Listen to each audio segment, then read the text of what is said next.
Recopilación de 4 relatos cortos de terror. Parte 2. El visitante nocturno. Leonor se mudaba de nuevo. A su madre le encantaba la restauración, así que su predilección por las casas antiguas empujaba a la familia a llevar una vida más bien nómada. Era la primera noche que dormían allí, y como siempre su madre le había dejado una pequeña bombilla encendida para espantar todos sus miedos. Cada vez que se cambiaban de casa, le costaba conciliar el sueño. La primera noche apenas durmió. El crujir de las ventanas y del parque la despertaba continuamente. Pasaron 3 días más hasta que empezó a acostumbrarse a los ruidos y descansó del tirón. Una semana después, en una noche fría, un fuerte estruendo la sobresaltó. Había tormenta y la ventana se había abierto de par en par por el fuerte vendaval.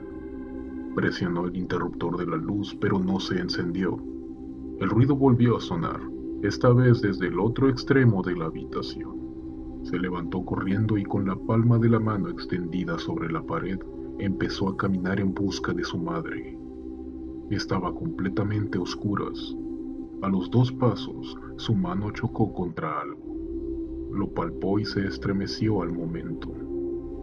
Era un mechón de pelo. Atemorizada, un relámpago iluminó la estancia y vio a un niño de su misma estatura frente a ella. Arrancó a correr por el pasillo, gritando hasta que se topó con su madre. ¿Tú también lo has visto?, le preguntó. Sin ni siquiera preparar el equipaje, salieron pitando de la casa. Volvieron al amanecer, tiritando con las ropas mojadas. Se encontraron todo tal y como lo habían dejado, menos el espejo de la habitación de la niña. Un mechón de pelo colgaba de una de las esquinas y la palabra "fuera" estaba grabada en el vidrio. La familia se mudó de manera definitiva para dejar atrás aquella pesadilla. Leonor había empezado a ir a un nuevo colegio y tenía nuevos amigos. Un día la profesora de español le repartió unos periódicos antiguos para una actividad. La niña ahogó un grito cuando, en una de las portadas, vio al mismo niño una vez más, bajo el titular: "Aparece muerto un menor en extrañas circunstancias". Directo al infierno. A Rocío no le agradaba mucho la idea de ser la chica nueva en el barrio, ya que le costaba mucho hacer amigos. No disfrutaba de la soledad, pero en ese momento era lo único que tenía. Al paso de los días, solo un chico se le acercó a ella. No se trataba del mejor candidato para incluirla en un círculo social, porque las personas lo catalogaban como alguien raro, pero Rocío se sentía bien en su compañía. Él era nieto del anticuario y solía siempre traer alguna cosa en las manos para mostrársela a su nueva amiga. Así se les iban las horas volando, adjudicando historias para cada cosa nueva. Al tomar más confianza, el chico decidió llevarla a la tienda para que el abuelo le mostrara objetos más interesantes. Entre ellos una llave antigua, que según dijo, servía para abrir las puertas del mismo infierno. Los 3 lo tomaron a broma, pues les era muy difícil creerse esa teoría. Por supuesto, el anciano nunca lo había comprobado. Sin embargo, el jovencito tenía otra cosa en mente. Quería llevarla a la habitación donde guardaban armaduras, joyas y cosas realmente valiosas. Intentaron entrar cuando el abuelo fue a atender a un cliente, pero la puerta estaba trancada. No a propósito, simplemente la cerradura no servía. Entonces el jovencito le pidió a Rocío que le acercara algo para empujar el mecanismo. Lo más cercano que tenía era la llave que el señor había dejado sobre el escritorio, y eso fue lo que le dio al muchacho.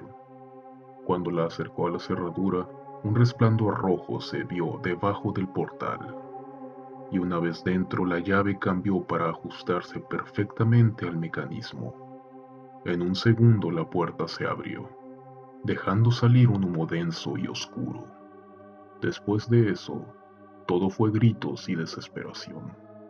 Cuando los vecinos acudieron a ver lo que sucedía, solo encontraron al pobre anticuario tirado en el suelo, llorando y diciendo que el demonio salió por esa puerta y se llevó a los niños directo al infierno. La cabaña. Un cazador en su travesía decidió cambiar de rumbo para dar diversidad a su oficio, así que giró su camioneta y la estacionó frente a un bosque desconocido que tenía la fama de ser abundante en presas grandes. Fue con su escopeta afianzada a sus manos, en espera de algún animal descuidado, pero no pudo ver más allá de su nariz, ya que de repente una abundante niebla se apoderó del panorama. Esta resultaba tan espesa y profusa que el cazador no pudo dar con su rumbo de origen, y se adentró en el bosque más de lo que había planeado. Caminó y caminó frotando sus manos en sus antebrazos, pues la niebla trajo consigo un frío atroz que le caló hasta los tuétanos al pobre cazador, mientras un marcado humo blanco salía de su boca con cada respiración. A su vez, temblando como una hoja, el cazador comenzó a dar gritos desgarradores por la desesperación, ya que sintió que 2 días enteros habían pasado. Sentía hambre, sed, frío y angustia, hasta que, a lo lejos, de repente divisó una pequeña cabaña de madera. Fue corriendo hasta la cabaña, y debido a su desesperación, entró sin siquiera tocar. Todo estaba oscuro, así que como pudo, encontró un pequeño interruptor. Pero cuando se iluminó la única habitación, el horror pasó por sus ojos al ver un conjunto de cuadros con retratos de personas mirándolo fijamente. Unos tenían el rostro completo, pero otros no exactamente. A unos les faltaban los ojos, a otros los dientes, y a otros todo el rostro. Sin embargo, cansado, confuso y aterrorizado, a su vez, aliviado por haber encontrado un refugio, sin importar su apariencia, decidió que cualquier agujero sería mejor que aquella tortura despistante, por lo cual sacó una manta y prácticamente se desmayó debido al hambre, sed y angustia. Sin embargo, pasado el tiempo, el hombre se despertó de repente debido a una luz agobiante pegándole en el rostro, y en ese momento, al ver la manta que había usado frente a él, se dio cuenta de que aquellos cuadros no eran retratos, sino que eran ventanas.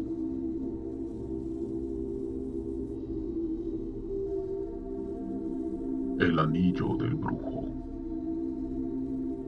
Nadie pudo entender la decisión de aquel hombre, que al haber obtenido la vida aparentemente perfecta, lo dejó todo para refugiarse en una cabaña apartada más allá en las montañas. Se llevó con él a su joven esposa y 3 hijos, cortando todo contacto con el resto de la humanidad. Pasaron los años en completa soledad, tan solo ellos 5, hasta que lo atrapó la vejez y la enfermedad. En su lecho de muerte, luchaba por tener el tiempo suficiente de contarle a sus hijos el terrible secreto que lo llevó al éxito, aquel mismo que se convirtió en la razón de su aislamiento. Les dijo entonces que poseía el anillo del brujo, un poderoso objeto capaz de conseguirle todo lo que deseaba, a cambio del alma de un hombre bueno. Les confesó cuánta gente sacrificó para sus propios fines, ya que ni siquiera los conocía. El propio anillo las buscaba, pero estaba muy arrepentido de ello. Por eso permanecía lejos de todo. Así no añoraba nada más que su simple existencia, y el resto de las personas estaban a salvo. No se deshizo del anillo, pues no quería que alguien más lo tomara e hiciera sufrir a inocentes. Así que se había convertido en su guardián. Esperaba que sus hijos siguieran su camino, pero estos tenían otra cosa en mente. En cuanto supieron dónde estaba, quisieron probar su eficacia. Pelearon por él, se hirieron hasta que uno solo quedó vivo y puso su dedo en el anillo. Pero en ese instante, un terrible ardor corrió por todo su cuerpo, quemándolo desde adentro.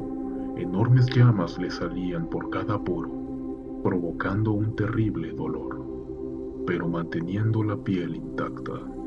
Se retorcía y chillaba ante la sensación de que algo invadía su cuerpo. En unos instantes, también estaba muerto en el suelo. El anillo no debía usarse, bastaba con dirigirse a él para pedirle deseos.